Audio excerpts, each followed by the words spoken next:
Classic Metal Show right here on the classicmetalshow.com. No, that wasn't metal, but it certainly is a cool, uplifting song for the moment. That was called Let's Get Through This. It is Joey Sykes. He is a master guitarist. He's an even better songwriter. You know, it's a weird thing because he's known for a lot of bands, but people, I don't think, give him near enough credit for his solo stuff and his songwriting.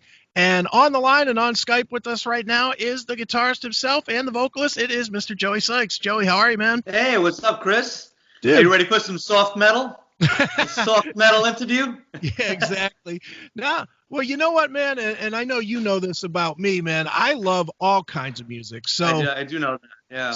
Certainly, I'm game for promoting anything that I think is good, and I've been telling you for a very long time how much I enjoy your music, whether it's with the Babies or away from the Babies, whether it's solo stuff or Honey River or whatnot. So I'm more than happy to share what I like with our fans that, you know, let's be honest. There's a lot of guys that beat their chest and go, oh, I'm all metal. And you know what? They're the same guys that are listening to Oasis and pop stuff and whatnot in their car as well. So it's all good. Yeah. I mean, we have so many mutual metal friends. Like, you know, it's so funny. Like, I'm really close to a lot of guys that you always interview, like Tommy Henriksen and John Levin and even like Jeff Pilson, stuff like that. So, and we're all basically music minded, first and foremost, but I mean, we have our relationships outside of that would probably crack people up. It's just, you know, very not metal.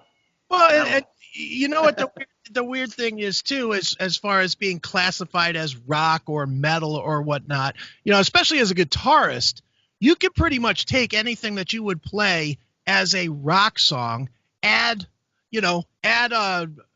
some amplification to it, and, you know, a bigger backbeat with a bigger arena style drum kit, and now all of a sudden it would classify as metal. But, you know, it really is not such an overriding thing that there's a difference between rock and metal. It just, no, I know, it's the loudness of it, you know. I agree. I'm just kidding around. I mean, you know, some of my favorite bands are like, you know, my version of what I like as far as it's not metal, but, you know, like early Aerosmith, sure, you know, a lot of that stuff, even Bad Company, early Aerosmith, bands like, well, the Babies' early stuff was, you know, ironically, some of my favorite stuff. Now I'm in the band, which is pretty funny.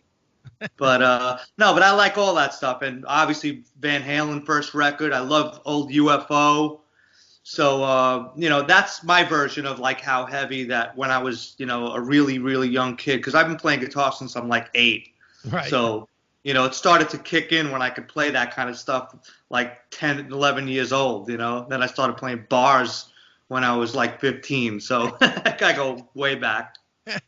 Very good, man. Yeah. Well, Joey, you're getting a lot of attention right now with this song, Let's Get Through This, man. And it's, you know, it's the right song in my mind. It's timely, and not only is it timely, but it's kind of the right message to be sending people in what is a difficult time for everybody.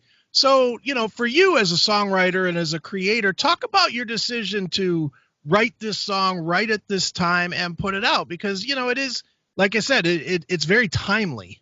Yeah. Well, I had the title of the song, Let's Get Through This, you know, like 2 years ago, but I never finished the song. So I just had that hook, and I was like, man, this is very catchy. You know, when I was playing it on guitar, never finished it. So when this all started happening and it started to get really serious early on, I said, I got to finish that song, you know, because I'm always thinking of lyrics and songs. So I just pretty much tailored the lyric to what's going on, and I specifically didn't want it to be a depressing song. I wanted it to be a little moment of uplifting message, and even down to the production and the sound of it. I wanted it to be not too poppy, but like have a little bit of a reggae kind of, like, you know, where people can just kind of feel good for a minute, you know, and that's what I set out to do. Yeah, and you've absolutely done that. And I'll tell you what, you have social media, I have social media. At this point in time, everybody needs something uplifting and not not beating each other up with the whole, pandemic and politics. Oh, yeah. Everything is so negative right now. It's just good to have Exactly. something topical, man.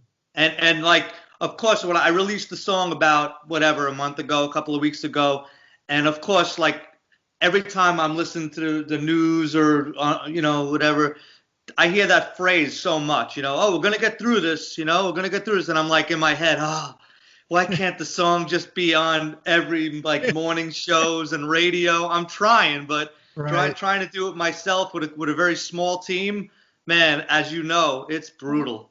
I just wish I could get a little more traction, but we're trying. Yeah, well, and that's it, man, is, you know what? And it's such a hard time, it's such a hard time for musicians right now for, everybody's trying to do their best to I don't want to say capitalize because that's the wrong word, but to more or less to stay active. And, you guys, you musicians, you're so used to your entire infrastructure is built being somewhere else, whether it's on a stage in another city, with other people, with crowds, it's like every element of what you do except for songwriting has been stripped away.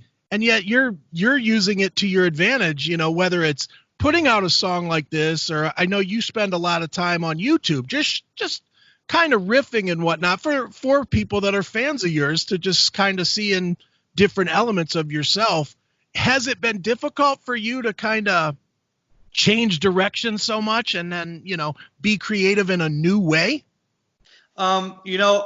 I'm a full-time, producer, songwriter, guitar player, gigger, live shows. So, I mean, whatever it is at that moment, I have to switch gears, but it's always with music in mind. So, I mean, for me, I have my recording studio. I converted my garage into a recording studio. So I'm very lucky in that way where other than losing the live gigs, which is very important financially, other than that part of it, I'm probably getting more done now than ever because I'm forced to stay home and just like, I wake up early. I don't really sleep much. I get up, have some coffee, and I'm out, recording or just trying to be productive. So I am trying to do as much as I can right now. Sure. Now, what are you working on? Are you working on baby stuff or Honey River stuff or true solo stuff, or what exactly are you working on? I am so all over the map right now. It's kind of funny. The thing I did not do yet is those live, Facebook Live, because everyone is doing them, and that's not to say bad things about them. I mean, everyone's got the tip jar out and everything. Probably some people are making pretty good money, but it just was so crowded. I was just like, I don't even know what I would find the moment when no one else is doing it. So I just kind of put it on the back burner. I still might do one, but working on my own stuff. I'm actually working with Frank Domino from Angel. Oh, cool. On some of his solo stuff, maybe, hopefully, he's going to put out a record, and we kind of have about maybe 3 to 5 ideas going. And, I love Angel. I love Frank. So hopefully some of that stuff sees the light of day. Writing stuff with John Basaha, Babies. Same deal. Doing my own stuff. I even learned how to make my own music videos, which is, I'm in the middle of my first one, so I'm starting on iMovie, but I'm probably going to go over to Final Cut, when I get it down, because I just have so many songs that were never really properly released, and it makes me mad, So I'm like, I know people like to watch videos, so I'm just setting up little cameras and getting some footage, and it's fun, man. It's very time consuming, but it's fun. And you know what the interesting thing is I think people. And I'm a tech guy too, and I literally in the last year have taught myself video production. I didn't know it. I was scared of it. And it's funny that if you know how to do audio production, it's really kind of the same thing. It's just with a picture. It's really just kind of layer this, layer that, cut. What, man? You can learn anything. I mean, it's learning anything. It's before you know something, you feel like you're never going to be able to do it. Then once you dive in and you got to make yourself some notes, whatever it is, That's what you do, and eventually you learn it. It's the same thing with me with recording with Pro Tools. Back, I don't know, I've been doing Pro Tools maybe for 15 years now, but before that, every time I wrote a batch of songs, I'd have to figure out, get some money together and go call my friends who were producers, and then I would make a demo, $5,000 later. Right. You know what I mean? Mm-hmm. So I just said, nah, that ain't gonna, I can't do that. As much as I write, I couldn't do that. So I just bogged down and, bought Pro Tools, learned it, and, had to do it. You have to do it if you're a songwriter or a musician, So Sure. Same deal.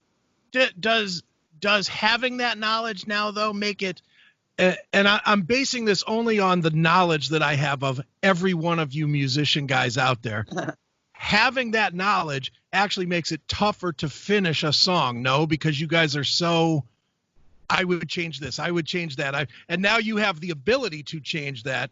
Do you ever finish something, or do you just kind of say, okay, that's enough for now, but then hate it forever after you're done? You know what? My version of like the happy medium is I don't mix. So Okay. if I was also a mixer, then I'd be going back to the mixes 8 million times. So I just tracking guitars and bass and singing and stuff like that. It's just instincts, So I'm not gonna beat myself over the head trying a million different things, So the song is the song. I always feel like once you write a good song, it's kind of hard to mess up, because you could choose a drum sound and how amped up you want the drums to be or not. What kind of guitar? I got a bunch of guitars to choose from, so I don't go crazy with that. When I did a record, a real record back in 1997, I had a band called Coward, and we were on Elektra, and we had a producer, Jerry Finn, who has since passed away, but he did Green Day and Blink-182, and so that was my first big, a record, making a record like with that level, and it was like Bearsville in New York, Conway in LA, all these really great studios. So that was when you're forced to make a record for 2 months or whatever, and really nitpicking every single thing and tuning and blah, blah, blah. That's when it gets a little more hectic. But for me in my home studio, I don't go that crazy. I really don't. Sure.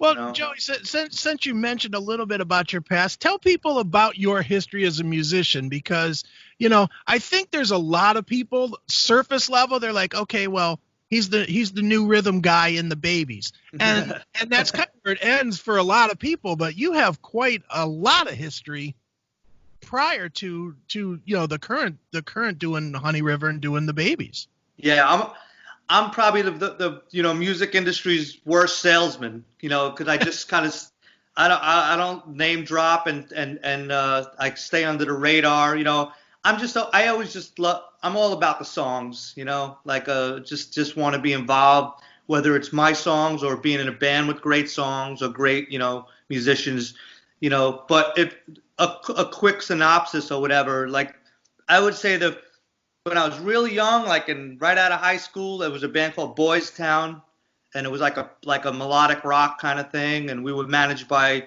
the owners of the China Club. There was a famous club in New York called the China Club, so they were our managers, and we did a lot of cool things. We had a singles deal in England, so we went to England for a couple of months. Then after that, Coward, that band, we got signed to Elektra. That was 1996. We toured around the country with Third Eye Blind a lot. They were on the same label as us. After that, my friend Tommy Henriksen, who's in Hollywood Vampires and Alice Cooper, he got a record deal on Capitol right at that time, around 99, and he was in LA. So he's like, Sykes, come out here, do this with me, because we know each other from New York, and he's like one of my close friends and my favorite people. And so I did. I just, left the band, folded up Coward, and I just drove across the country with my guitars and my amp and played with Tommy. And then Tommy Henriksen after that led to Meredith Brooks, who, bitch, I'm a bitch. Yeah. So played guitar for her, and that was pretty cool. Like being we played Madison Square Garden, opened up for Eurythmics, Staples Center and Jay Leno and all that shit. So that was really cool. After that was in LA. I went back to New York and just, I don't know, around 2000, 2001 for a couple of years. Then I came back to LA full time in 2005. And then 2013 or whatever, all that time I've been just writing songs and producing and going to Nashville a lot. And then the Babies came up, and that was 2013, and joined the Babies and put Honey River together a couple of years ago. So that's the quick version, you know. Sure. Well, with the Babies, you know, one of the things that is, you know, an interesting thing for you is the Babies just put out a reworked anthology, which is the, you know, it's the kind of the greatest hits, but done with the current new lineup, right? As well as a collection of new songs as well. And one of the things that stands out to me is a lot of those songs are your songs. They're you know, you did the heavy lifting kind of on a lot of the writing. How was it that you, as the quote unquote new guy, were able to convince these veteran guys to take your music and adapt it more or less to the Babies sound?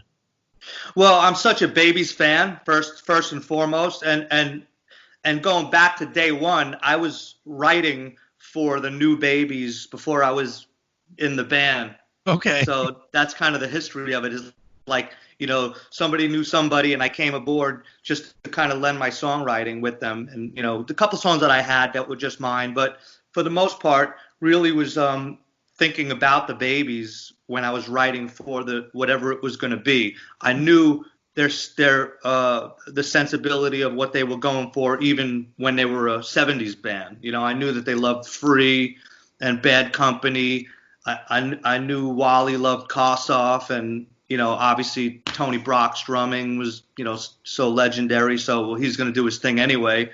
And so I just, you know, I really kept that in mind. Every Baby song I've written for the new stuff was definitely keeping the band and the history of the band in mind, because I'm such a fan. So I kind of knew about that, you know. Sure. And it totally fits. I mean, when, you know, you guys actually, when you first put this out before the newest release, you know, you guys charted, you know, which is a testament to you as a writer, that you were able to write something that was immediately identifiable to a band that you had not been in their historic, you know, early days. You know, that's very much a testament to you as a songwriter, that you were able to capture that and continue that. And, you know, the first thing I wrote when I first came aboard was Not Ready to Say Goodbye, you know, and so, you know, musically I was really just channeling, like, every time I think of You and Isn't It Time, I was channeling that, and then, like, Back on My Feet Again, parts of it, like, but lyrically, you know, I just had that in mind. Like, the band broke up so early, way too early, you know, sure, in 1981. And so this was lyrically a continuation of, like, saying to the fans, you know, we're not ready to say goodbye back, you know. So that was, and there's a lot of lyrics that I wrote. There's a handful of songs that have that kind of sentiment, you know. Even Every Time I See You There, you know, the first single that was on, you know, YouTube, we did a video that still had those elements. Like, it could be about a relationship. Every time I see you there, you know, I get all this time back that I lost. But I really was thinking about it could mean two things, you know. You could say the same thing about the fans, you know. I lost all that time, and, you know, life steals all these moments from you. But every time I see you there, I get that moment back, you know. So that's the lyric of I See You There. And there's a couple other ones if I have to think about it, but that have that kind of sentiment, like with the time went by and we want to continue and have good moments. Sure. Well, and you know, it has to be for you exciting when you get out there on stage and seeing how much the fans, you know, really love this music. You know, you really are creating, you know, the Babies are one of those bands, you know, like you said, they went away way too soon. And I John Waite went off and did his solo thing and whatever. And I get it, and he had success. So you can't really fault him. But at the same time, it's very clear, and I've been to quite a few of the shows now, it's very clear that there were a lot of people that were loving that band, still love the band, and were carried it on even with, 20, 30 years of inactivity. I mean, I've spoken to so many people at different levels, like even in music.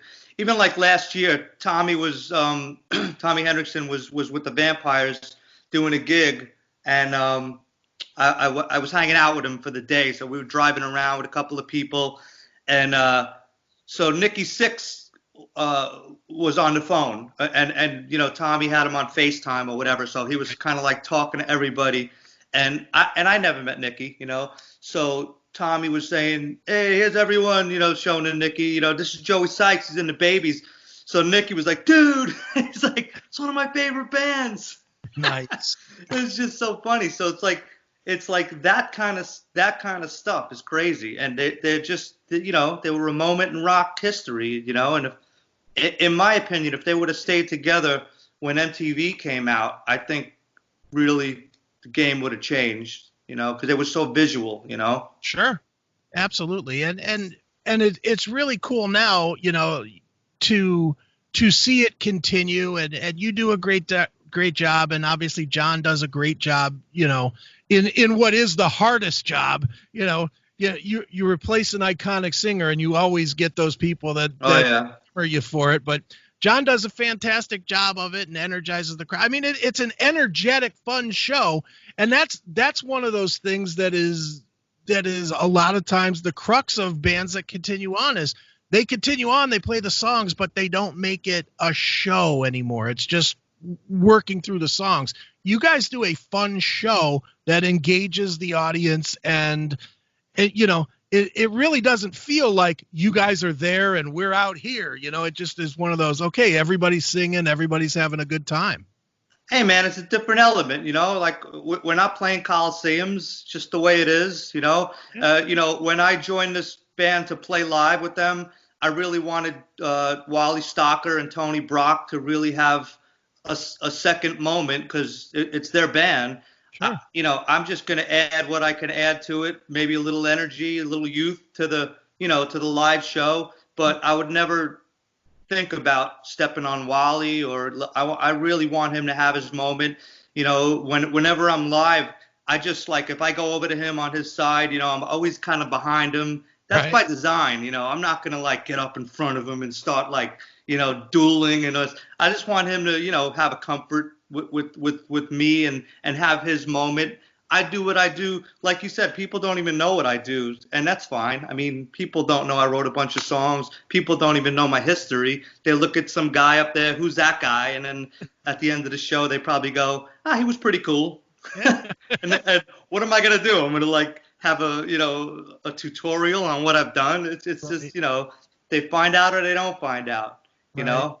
And, same thing with Tony, I want him to have his moment and feel good about even doing it again. And John makes it his own, and he's in such a hard position to fill, obviously, so for him to come in and sing those songs and play bass at the same time and get new fans, that Babies fans love John now, and and Babettes, and it's cool. Wish we could do it more, but no doubt. Who knows?